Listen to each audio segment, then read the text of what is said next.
dinasti Ba'alwi, ada sekelompok orang menggunakan imamah agama, jubah keagamaan, datang ke Indonesia, lalu ngaku-ngaku sebagai anak cucu Nabi.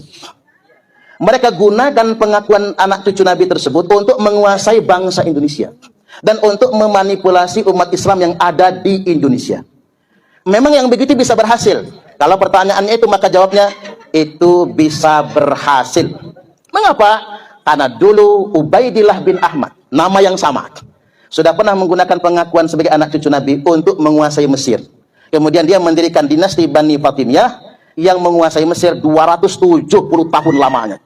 Akhirnya ketahuan, mereka yang ngaku-ngaku anak cucu Nabi, lalu kemudian menjadi raja di Mesir, menguasai Mesir selama 270 tahun ini terbongkar.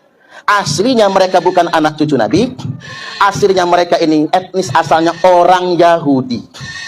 Ngaku-ngaku anak cucu Nabi untuk menguasai Mesir. Ketika terbongkar, siapa yang membongkarnya? Sultan Salahuddin Al-Ayyubi. Jadi saya ulangi lagi, yang membongkar kepalsuan dinasti Ubaidillah yang ada di Mesir itu adalah Sultan Salahuddin Al-Ayyubi. Maka ketika terbongkar, diperangi, dihancurkan, lalu kemudian dibasmi. Betapa mengejutkannya, aslinya mereka adalah orang Yahudi. Sama persis Bapak Ibu. Ini saya belak-belakan ini.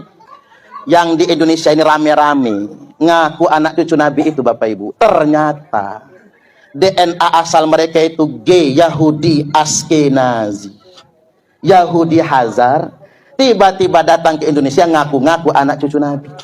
Dulu karena ditentang oleh Kiai Haji Hasyim Asy'ari tahun 1932, ada petisi dari 25 ulama, mereka menang. Tetapi begitu dapat momentum, mereka menggunakan pengakuan dalam darah aneh mengalir darah Rasulullah. Maka kemudian mereka gunakan pengakuan tersebut sebagai alat arogansi untuk kemudian mengeksploitasi jutaan massa demi kepentingan politik mereka. Dan ternyata Allah qadarullahin, Allah berkehendak, mereka nggak boleh ngaku-ngaku cucu Nabi. Nah, mengapa kita harus bersuara? Ini rata-rata orang muslim kan? Karena kita ini rata-rata orang muslim, tidak boleh ada yang ngaku-ngaku sebagai anak cucu Nabi kita. Haram hukumnya. Maka Imam Malik berfatwa, apa kata Imam Malik? Kalau ada yang ngaku-ngaku anak cucu Nabi kita, hukumannya 3. 1, yudrabu darban waji'a, pukul dia dengan pukulan yang sangat menyakitkan.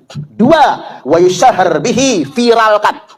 Jadi ingin saya sampaikan, kita membongkar kesesatan Ba'alwi yang ngaku-ngaku anak cucu Nabi ini Pak, membongkar kesesatan Habaib yang ngaku-ngaku anak cucu Nabi ini, itu bukan gibah, bukan. Itu bukan gibah. Ulama perintahkan wa yusyahar bihi, viralkan, upload di YouTube, Facebook, Twitter, Instagram, berbagai macam portal media, beritakan di televisi. Enggak. Kesempatan ingin mengingatkan bahwa secara hukum pemerintah kita masih pemerintah Republik Indonesia. Secara politik ya memang mereka masih dipilih secara demokratis oleh warga negara Indonesia. Tapi secara sosiologis ada impossible hand yang mengendalikan jalannya pemerintahan dan kekuasaan politik di Republik ya.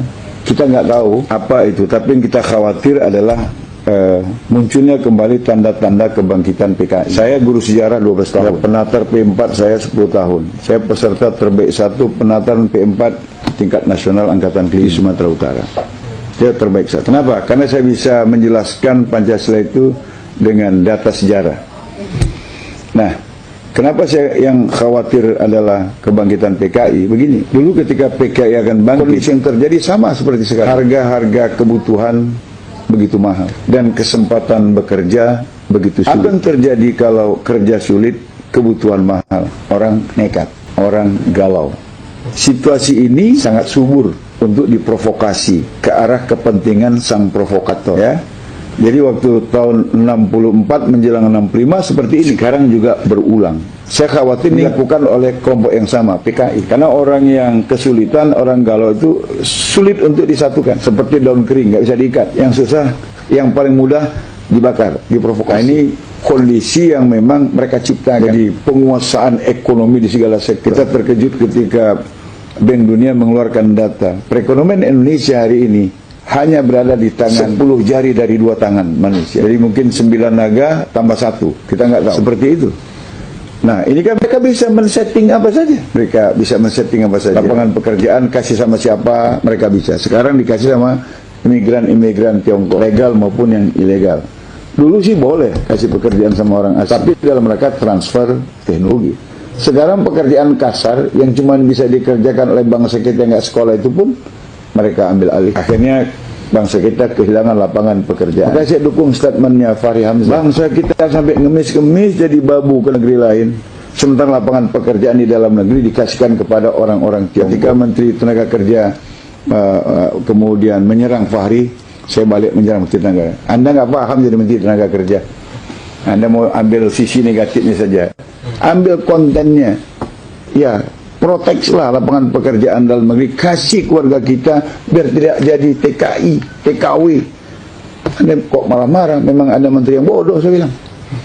Nah itu sudah terjadi ya. Kesulitan pekerjaan dan mahalnya harga barang. PKI dulu bangkit dalam situasi seperti ini. Kenapa? Rakyat mudah diprovokasi. Yang kedua, ciri kebangkitan PKI tahun 65 itu adalah kriminalisasi ulama dan tokoh bangsa. Lagi-lagi supaya masyarakat kehilangan arah, nggak ada panutan. Jadi kalau ulama di stigma jelek, ulama di stigma negatif, tokoh-tokoh bangsa yang banyak berjasa dikatakan makar, di stigma negatif, kan mereka kehilangan arah karena tidak punya lagi panutan. Ini juga situasi yang diinginkan. Kemudian pada masa lalu juga ada pendataan ulama, terutama di Pulau Jawa. Dan setelah didata, rata-rata ulama itu matinya tersembelih. Dan sekarang mungkin penyembelihan secara fisik orang berpikirlah untuk melakukannya. Tapi penyembelihan secara ideologi, penyembelihan secara sehingga para ulama tidak lagi bersuara lantang menyatakan kebenaran dan keadilan, itu pasti sudah terjadi. Karena ulama-ulama yang punya suara lantang ini sekarang itu dikriminalisasi. Jadi didata. Ada orang bilang kan nggak salah ulama didata untuk meningkatkan kualitas. Ya benar, kalau yang mendata majelis ulama, kalau yang mendata polisi, masa iya diajarin nembak ulama itu, saya bilang. Diajarin nangkap orang. Ya tujuannya possible hand. Dan ini pernah terjadi di masa kebangkitan PKI tahun 65. Kemudian yang keempat, ada pemberangusan ideologi Islam. Ya, kita ingat dulu dalam sejarah, karena saya guru sejarah, pernah menceritakan ini kepada mahasiswa saya, kepada murid saya. Seorang guru masuk ke dalam kelas, menyuruh murid-muridnya pejam mata, menadahkan tangan. Ibu guru kasih kami pensil.